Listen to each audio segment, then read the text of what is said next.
Olá, benditos! No capítulo de hoje, Zacarias antecipa a queda dos governos tiranos, proferindo uma lamentação zombeteira por causa deles. E Yahvé é visto ocupado em punir os culpados pelas infrações morais contra a sua lei. Pegue sua Bíblia e vamos para o 11º capítulo da nossa série.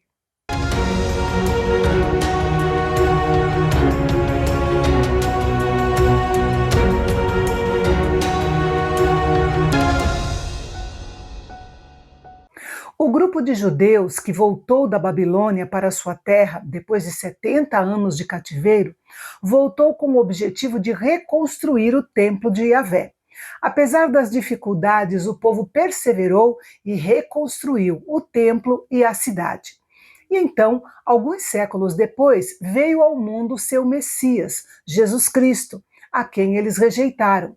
Cerca de 40 anos depois, no ano 70 depois de Cristo, o exército romano destruiu Jerusalém e o templo e dispersou os judeus entre as nações do mundo. Desde então, por séculos, eles viveram como um povo disperso. Mesmo tendo sido reconhecido como nação em 1948, ainda há muitos judeus espalhados pelo mundo. Este capítulo explica o motivo de Israel ter rejeitado o Messias e de como aceitarão o falso Messias, o anticristo, no fim dos tempos. O pastor é a imagem-chave do capítulo, sendo apresentado em 3 classes diferentes. Primeiro, os pastores que choram. O que temos aqui é a descrição da invasão da Terra Santa pelos romanos. São mencionados lugares importantes como Líbano, Bazã e Jordão. Os exércitos invasores seriam como fogo invadindo a floresta. Os pastores, que aqui tipificam os líderes que falharam e fizeram o povo se perder, chorariam por causa dos seus pecados e do julgamento que viria sobre sua terra através da invasão romana e a destruição do templo e da cidade. E o motivo foi a rejeição do Messias por parte dos judeus. Em segundo lugar, temos o verdadeiro pastor. Deus ordenou a Zacarias que fizesse o papel do verdadeiro pastor. Ele se tornou uma espécie de Messias em seu ministério entre o povo de Judá, e ele devia fazer todo o possível para resgatar o rebanho de Israel destinado ao abate por causa dos seus governantes perversos. Zacarias cumpriu a ordem do Senhor, apacentando literalmente um rebanho de ovelhas que representava o povo de Deus em um sermão prático, como os outros profetas costumavam fazer. Como pastor, Zacarias representava o Senhor, que havia designado este rebanho para o período do julgamento.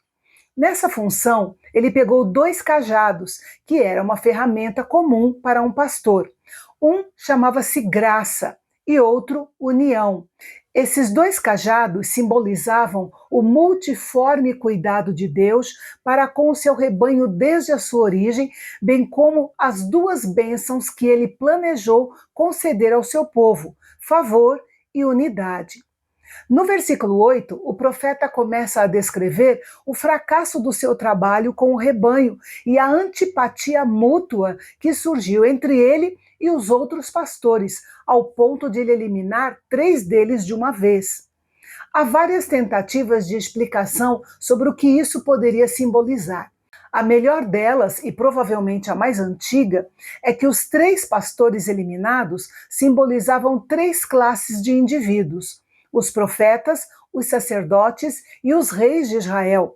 Esses 3 ofícios foram retirados de Israel e nunca foram restaurados, porque agora estão cumpridos em Jesus Cristo. Então Zacarias quebrou o cajado chamado graça, pois a graça de Deus para com seu povo havia chegado ao fim, e a aliança entre Yahvé e o seu povo havia sido rompida.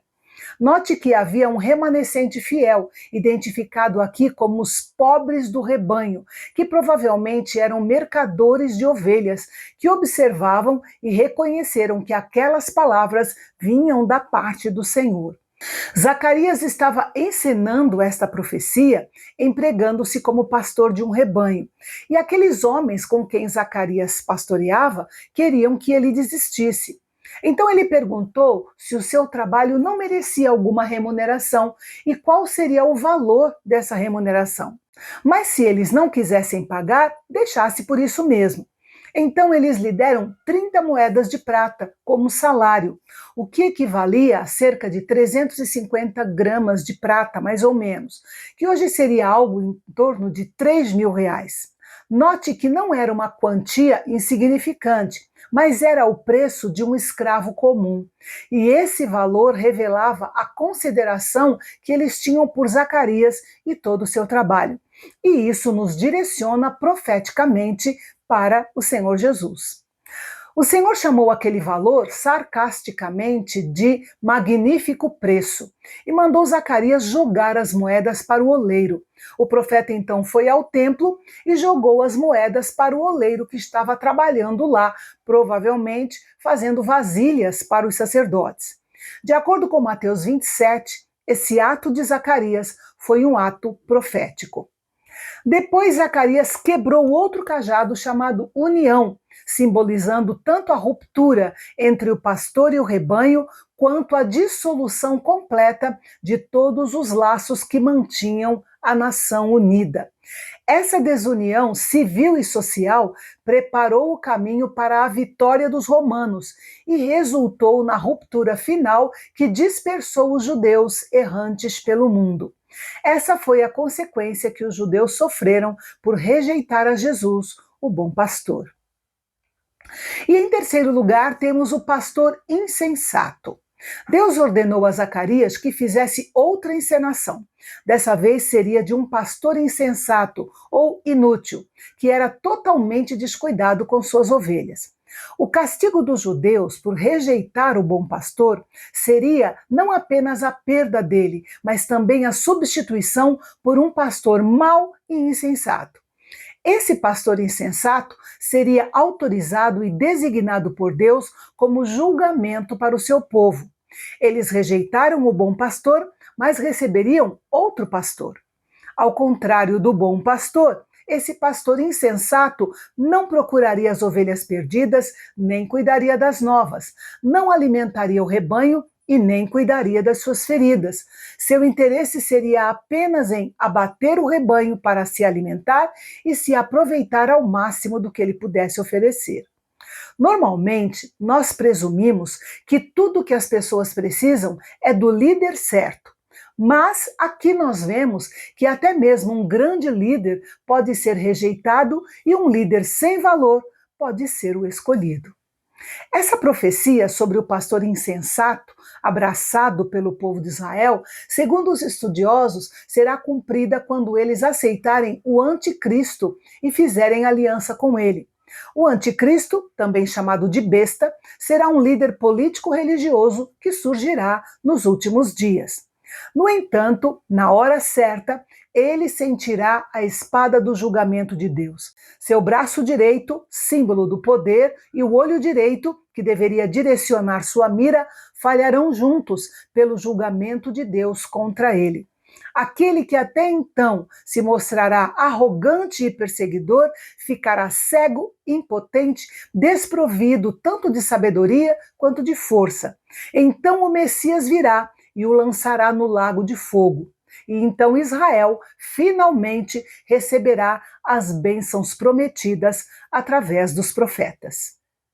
E amanhã, através da sua profecia, Zacarias irá nos transportar para o fim dos tempos em um enredo empolgante, mas não é ficção, é a própria palavra de Deus e ela se cumprirá.